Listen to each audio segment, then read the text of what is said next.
বেগম খালেদা জিয়ার উপরে অনেক বই আছে, এই বইটাও আমাদেরকে আরো সমৃদ্ধশালী করলো। কিন্তু শুধু বই পড়লে হবে না, ওনার কর্মজীবন, ওনার রাজনৈতিক জীবন, ওনার অধ্যাবসায় এবং দেশের প্রতি ওনার যে ভালোবাসা, ওনার যে কনভিকশন, ওনার যে দেশপ্রেম ছিল, যে কোনো মূল্যে দেশের স্বার্থকে রক্ষা করতে হবে, যে কোনো মূল্যে স্বাধীনতাকে রক্ষা করতে হবে।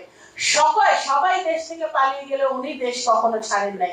এই যে দেশপ্রেম, এই যে দেশের প্রতি ভালোবাসা, দেশের মানুষের প্রতি ভালোবাসা, এইটাই কিন্তু আমাদের শিক্ষণীয়। এখান থেকে আমাদের শিক্ষা গ্রহণ করতে হবে। আমাদের ডেমোগ্রাফিক ডিভিডেন্ড হয়েছে, অনেক ইয়াং জেনারেশন এখন আমাদের আমাদের বাংলাদেশের পপুলেশনের অধিকাংশই আমাদের ছাত্র সমাজ, যুব সমাজ। এই ছাত্র সমাজ, যুব সমাজ আমরা যারা এখানে, আমার সামনে যারা বসে আছেন, আপনারা অনেকেই তরুণ। আমাদের একটা প্রধান দায়িত্ব হচ্ছে যে দেশনেত্রী বেগম খালেদা জিয়ার জীবনী আমাদের নতুন প্রজন্মের সামনে তুলে ধরা। উনি মানুষ হিসেবে কেমন ছিলেন, উনি রাজনীতিবিদ হিসেবে কেমন ছিলেন, উনি দেশের জন্য ওনার কি ত্যাগ, নেতা কর্মীদের জন্য ওনার কি ত্যাগ, এই সব কিছুই কিন্তু তুলে ধরতে হবে আমাদের। সেটা অত্যন্ত আমাদের জন্য এখন এই সময় অত্যন্ত গুরুত্বপূর্ণ একটি কাজ। দেশনেত্রী বেগম খালেদা জিয়া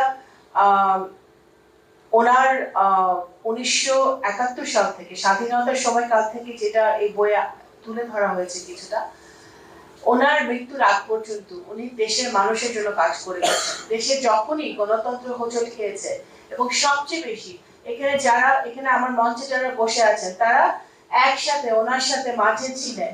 আমার প্রয়াত বাবা কে মোবাইদুর রহমান সাহেব ওনার সাথে, ওনার একজন কর্মী হিসেবে কাজ করার সুযোগ পেয়েছে, ওনার সাথে কাজ করেছে ওনার কলিগ হিসেবে স্বৈরাচার বিরোধী আন্দোলনে, এরশাদ বিরোধী আন্দোলনে। কিন্তু আপনারা সকলে দেখেছেন সেই আন্দোলনের মধ্য দিয়ে, ওনার যে স্বৈরাচার বিরোধী আন্দোলনের মধ্য দিয়ে ওনার আপোষহীন যে মনোভাব এবং যে কোনো মূল্যে দেশের স্বার্থ রক্ষা করতে হবে সেটার যে মনোভাব, সেটাই কিন্তু প্রতিফলিত হয়েছে।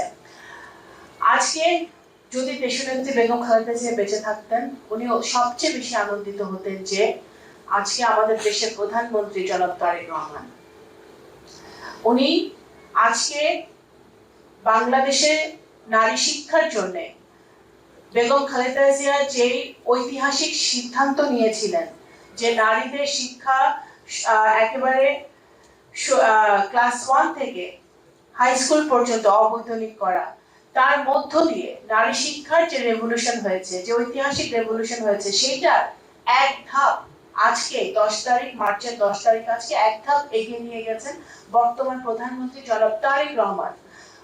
ওনার দেশনেত্রী বেগম খালেদা জিয়া এবং স্বাধীনতার ঘোষক শহীদ রাষ্ট্রপতি জিয়াউর রহমানের সন্তান বাংলাদেশের প্রধানমন্ত্রী জনাব তারেক রহমান, ওনার মাতার যে ঐতিহাসিক সিদ্ধান্তটি ছিল শিক্ষা, সেই শিক্ষা দিয়ে নারীদেরকে ক্ষমতায়ন করা, সেই নারীর ক্ষমতায়নকে উনি এক ধাপ এগিয়ে নিয়ে গেছেন। আজকে ওনার সারা বাংলাদেশের নারীদের জন্য ফ্যামিলি কার্ড উনি উদ্বোধন করেছেন, এবং এই ফ্যামিলি কার্ডের মধ্য দিয়ে আমাদের দেশের নারীদের যেরকম ক্ষমতায়ন হবে, ঠিক একইভাবে তারা তাদের সাংসারিক অবস্থা থেকে, তাদের অর্থনৈতিক অবস্থা থেকে তারা উত্তরণ ঘটিয়ে তারা সামনের দিকে এগিয়ে যাবে।